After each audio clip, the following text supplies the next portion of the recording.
Okay, so we have the design for torsion. So actually, this is related doon sa yung kanina, design for shear. So kagaya ng sabi ko kanina, meron tayong tatlong failure pagdating sa beam. So yung una, yung flexure, kaya meron tayong design for flexure. Pangalawa, we have the shear, which is the design for shear. Tapos, lastly, meron tayong torsion, which is the design for torsion. Usually, sa beam, yung dalawa lang talaga yung parating present. Yung flexure plus shear. MU, tsaka VU. Okay, kaya nung kanina meron tayong formula din pagdating sa VC na merong halong MU, which is, nasaan yun? Ito, yung detailed method. So, para makuha natin yung shear strength ng concrete na merong moment, tsaka shear, VU, ito yung gagamitin natin para ma-compute. Okay, so, pero sa ngayon, ang mangyayari, we have the MU, VU, tapos meron din tayong madadagdag na TU, or galing sa torsion. So, nagiging present yung torsion kapag yung ating load is not directly applied doon sa centroid or sa gitna ng cross-section. Kaya nagkakaroon tayo ng eccentricity, P. So, gamit yung eccentricity na P, na E, so nagkakaroon ng pag-twist ng ating cross-section. Okay? So, na-imagine naman yung pag-twist, no? So, kaya meron tayong torsion. So, usually, ina-assume kasi natin na lahat ng load, ano yun? Lahat ng load is directly applied on the centroid. Kaya, ninineglect na natin yung torsion. Pero may mga cases na hindi dapat nating ineglect yung torsion. And ito yung magiging topic natin today. Paano natin malalaman if inineglect natin yung torsion or i-consider natin sila. Kasi sa analysis and sa design, yung torsion nakaano din po sa reinforcement sa stirrups. So yung tinatawag nating transverse or kaya naman stirrup or shear reinforcement. So yung shear reinforcement, ito siya din po yung nag-resist ng mga torsional load. Okay, so yan yung pag-uusapan natin today.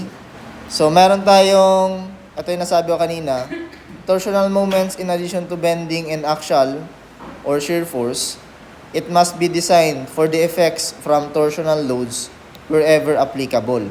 So yung torsional develops in structural members as a result of asymmetrical loading or eccentric loading. Ibig sabihin ng eccentric, kung ito yung nasa cross-section, dito naglo-load, dito yung load, hindi sa gitna, hindi dito. So, kaya meron tayong eccentric load. Pangalawa, yung geometry ng member. So, kapag hindi symmetrical yung geometry, nagkakaroon din ng eccentricity. And lastly, structural framing. So, kung yung ating framing or frames, yung mismong structural frames is hindi symmetrical, ibig sabihin, hindi siya pantay. So, yung load natin dyan nakalagay is hindi din pantay yung pakakalagay. Kapag hindi pantay, ibig sabihin, hindi siya nasa centroid, possible na mag-twist yung ating mga load. Kagaya nito. Mag-torsional moment yan dyan. Yan. Yung torsional moment tends to twist the structural member around its longitudinal axis. So, however, it is rarely subjected to torsional moment alone. Ibig sabihin, yung ating beam, hindi siya nakakapag-carry ng torsional moment lang. So, anong nangyayari? Pwedeng yung shear tsaka torsion magkasama parati. O kaya naman, yung moment, shear tsaka torsion magkakasama. Pero hindi possible na yung torsion lang is present doon sa beam. Kaya, magdi-design tayo kasama parati yung shear. Pero sa part ng NSCP, may mga provision na kino-consider na torsional moment only lang yung na-consider. So that is to provide a safe and conservative analysis and design.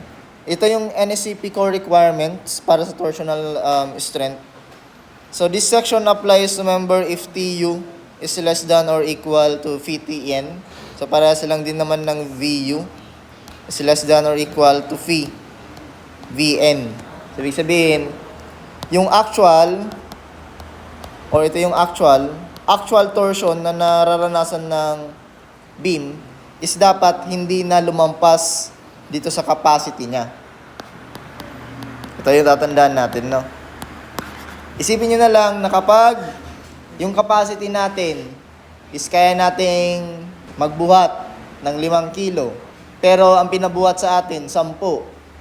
So, yung actual na 10, hindi na natin kaya. Kaya ang tendency natin, mag-fail. So, meron tayo ditong threshold torsion, TTH na tinatawag. And then, it shall be calculated in accordance with table 422.7.4.1. Okay, so based from this section 422.7.4.1, ito yung formula para sa threshold torsion. So, meron po tayong TTH. Meron tayong type of member. So, ang sa atin is non-pre-stress. We have 1/12 lambda square root of FC prime ACP squared over PCP. Yan, over PCP. Tumunin din yan. So, kapag naman po merong actual force, NU, ito naman yung equation natin. Tapos, meron tayong, di ba, formula ACP. Tapos, meron tayong PCP. Yung ACP daw po, ayan yung area enclosed by outside perimeter of the concrete cross-section, mm squared. Yung PCP naman, outside perimeter of the concrete cross-section, mm. Tapos, yung lambda, modification factor, 1 for normal weight concrete. Okay? Kailangan nyo lang i-familiarize yung mga bagay-bagay. So, meron din tayong formula para sa TN, or denominal torsional strength. Meron tayong 2 times A sub O times AT times FYT over S multiplied by cotangent theta. Tapos, dalawa yan. Yung isa, nasa baba yung PH tsaka cotangent theta. Yung A sub 0 shall be determined by analysis. Yung theta naman shall be taken less than 30 degrees.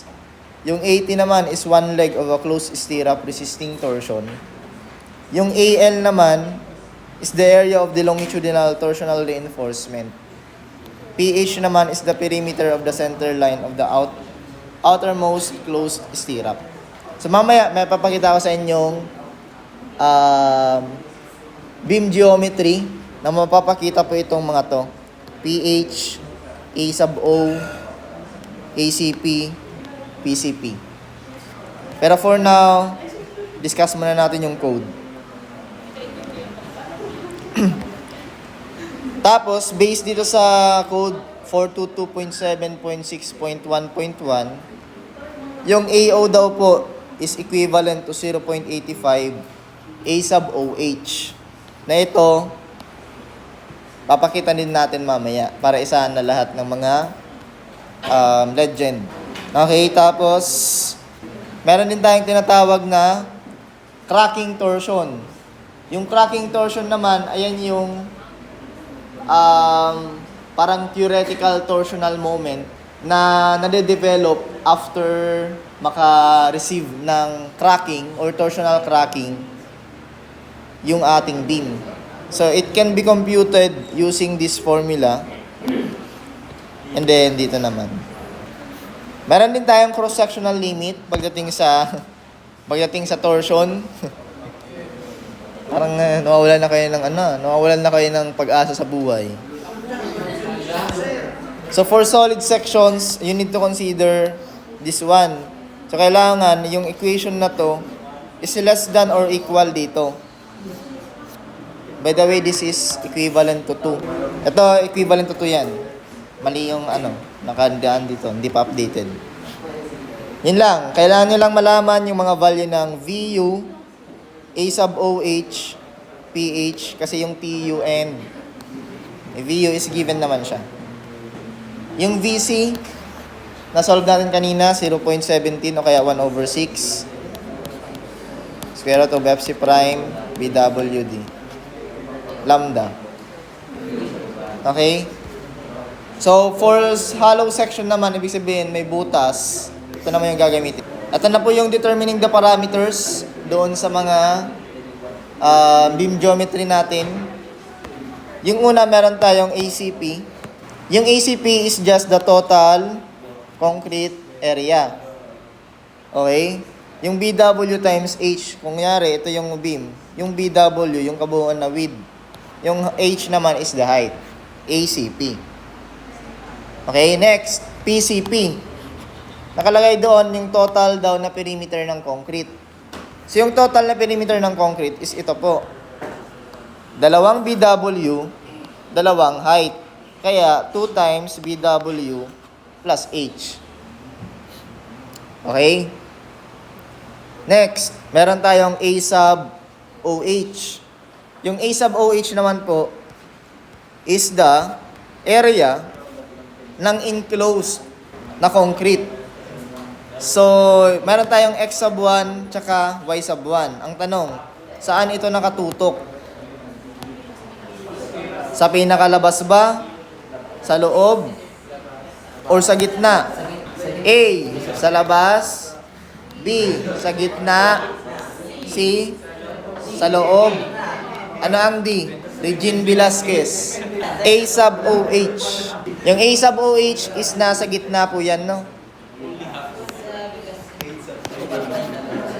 So, ibig sabihin, yung X1 tsaka Y1 sa gitna ng stirrups. So, kung kukunin natin yung X1, paano natin siya isolve? Ganito, meron tayong total width, BW, minus, meron tayong dalawang concrete cover. So, magiging 2 cc. Minus, ano kaya yung ma-minus natin?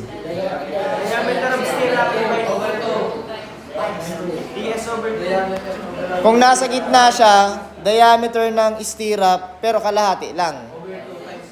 Pero dalawa siya kasi 1, tapos dito pa. So, mangyayari, diameter of stirrup divided by 2 times 2. Kaya, diameter of stirrup. Ito yung X1. Tandaan nyo yan na. Kapag dito nagkamali na kayo, parang bilang yan. Sunod-sunod na yan, mali. Same po dito sa Y1. Meron tayong total height. Okay, total height, H. Bawasan natin ng dalawang concrete cover. Minus, naandito din po yan no, sa gitna. So, parehas lang din. Minus DS. Yung X1 times Y1, ito na po yung A sub OH. Wherein based on our formula, yung A sub O is equivalent to 0.85 times A times OH. And then, yung PH naman, yan po yung perimeter ng enclosed concrete. So, ibig sabihin, X1 plus X1 sa baba. Tapos, Y1, tapos dito naman, Y1. Kaya, 2 times X1 plus Y1. Yan lang naman yung kailangan nyo. Tapos, sa minimum area naman, paras lang po doon sa shear. Pero yung spacing, mababago na. Meron tayong maximum. Kapag torsional spacing, PH over 8, tapos 300 lang. So, wala tayong i-compare na iba. Yan lang dalawa. Ito na yung steps para makasolve tayo ng spacing para sa torsional reinforcement. So, meron din pala itong meron ding tinatawag tayong longitudinal reinforcement for torsion. So, usually, yung area of steel para sa flexure, nasa baba lang, no? Ito. Kaya may ma-observe kayo, may mga bakal din dito sa gitna. Ito na po yung additional longitudinal reinforcement para sa torsion. Okay? So, kapag may nakita kayo sa gitna, ibig sabihin na-consider yung torsional dyan. So, yung unang step is malaman nyo lahat ng mga given, lahat ng mga unknowns na geometry properties or cross-sectional properties. Yung una, ACP, na-discuss ko na din, PCP, A sub OH, A sub O, tsaka PH. Pwede din kayong tumingin dito sa may gilid na part, meron niyang guide. Paano nyo isosolve yung mga ito. Parehas lang yan. ACP, area enclosed by outside perimeter of the concrete cross-section. BW times H.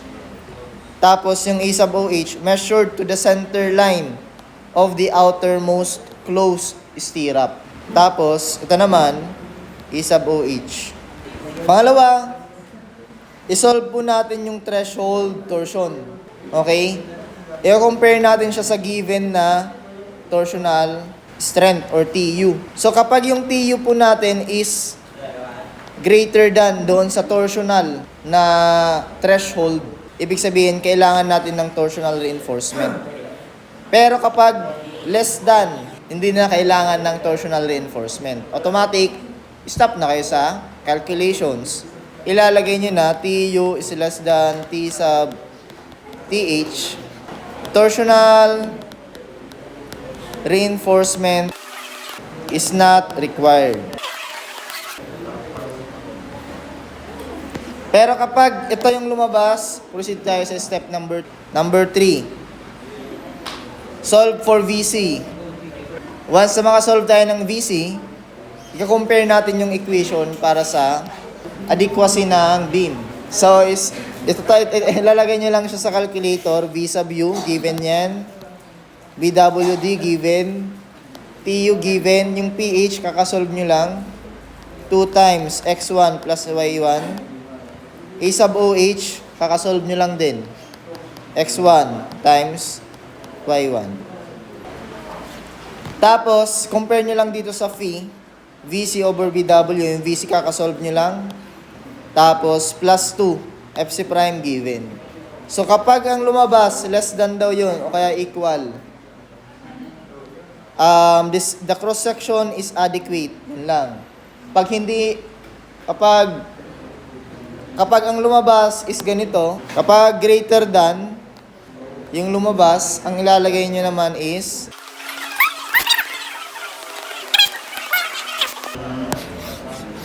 kapag greater than.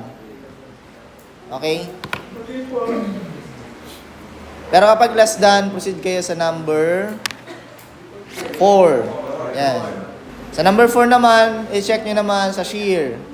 Okay, so kapag VU is greater than PVC, again, stirrups are necessary sa shear reinforcement. So, proceed ulit kayo sa step number 5. Pero kapag less than,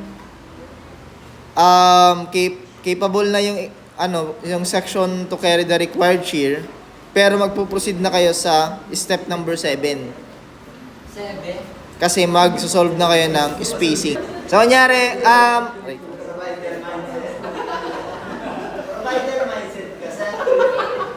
Raul, pauso ka na yung mindset. Kunyari, siya, greater than. So, makakompute na kamong AV over S, meaning ito yung area per spacing. So, magiging mm squared per mm. Ito naman yung formula. Parehas lang din naman yung kanina. Or kaya pwede nyo nang idirekta, isolve na yung spacing. Pero usually, yung equation kasi ng para sa torsion and shear na combination, ganito. So, ito yung sa shear. Ito naman yung sa... Ito yung sa shear. Ito naman yung sa torsion. So, galing dito sa formula na to, makakasolve tayo ng spacing nito. Oo, yung AV is area of the shear. So, solve kayo nito, tapos ito, o kaya naman, next step nito is to solve yung spacing na. Meron tayong tatlong spacing na possible. Yung una, shear alone. Pangalawa, torsion alone. Tapos meron tayong combined shear tsaka torsion. Sa shear alone, parehas lang yung formula kanina. Pero sa torsion, meron tayong bagong equation. Ito naman yung solve natin. So we have AT over S, TU, phi, A sub O, FYT. Okay, tapos yung S dito, yan yung spacing para sa torsion. Yung A sub O is 0.85 times times A sub OH. Wherein yung A sub OH is equivalent to X1 times Y1. Next. Ito na. Combined shear and torsion. When both act together, the total area of steel required per unit length is the sum of the shear steel and then torsion steel. So, ibig sabihin, ito yung total na para sa shear, AV over S. So, yung AV dito, para sila yan dito. Okay? So, makakasolve na din tayo kanina ng AT over S tsaka AV over S. Yung matitira dito is yung S na lang. Kasi yung AV, parehas yan dito sa AV na yan. Pero yung tatandaan natin, ganito. Yung AB, kasama na di ba yung number of legs? Kaya mangyayari, number of legs times area of the 1 bar, o kaya ng stirrup, AB. Pero yung 80 naman po, ang pag-solve niya niyan is yung area lang ng isang leg. DS. Kaya, meron tayong 2. Ito, nag-indicate ng dalawang leg. Okay, pag tatlo, edi tatlo to. So, para sa AV, ito yung total area of your chosen stirrup legs. Kunyari, dalawa. So, 2 times, ito yung area ng stirrups ng isa. Example lang yan. So, para sa S combined, AV over AVS total. Matitira kayo is. Tapos, step 8. Check nyo naman siya dito sa maximum spacing. PH over 8. Yung PH is the perimeter X1 plus Y1. O kaya naman 300. Kung ano yung pinaka maliit, ayan yung pipiliin natin. Okay? Ayan yun na yan. Matanda na kayo. Step 9. I-check nyo yung minimum area. Yung minimum area natin, meron tayong yung kanina, o kaya naman, 0.35 BWS FYT. Mahaba talaga to, pero kailangan. No choice. Kani? Iya, masip ko rin. So, kunyari yung na-solve natin, 80, ay yung nabigay yung area ng reinforcement natin para sa torsion is less than dito sa 80 min. Ibig sabihin, you must decrease your spacing until it meets this minimum. Okay, mag-adjust tayo ng spacing ng S. Pero, step 10, ay mala na. Hanggang step 9 lang. O, picture. Pag umabot ka sa step 9, malakas ka na. Kung umabot ka dito, like and share.